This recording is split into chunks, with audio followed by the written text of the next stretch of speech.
আজ বানাবো কাঁকড়ার ঝাল। তো তার জন্য প্রথমে নুন হলুদ দিয়ে কাঁকড়াগুলো ভেজে তুলে নিয়েছি, তারপরে তেলের মধ্যে আলুগুলোকেও নুন হলুদ দিয়ে ভেজে তুলে নিয়েছি।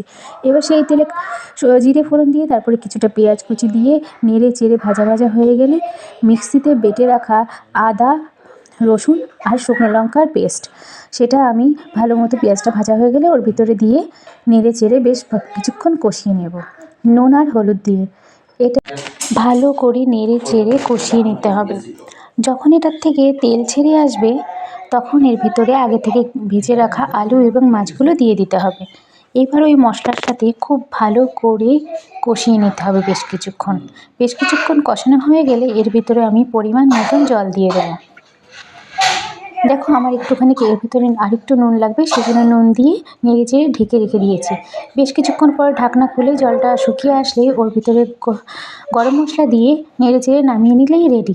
ভালো লাগলে অবশ্যই লাইক, কমেন্ট, শেয়ার করবে।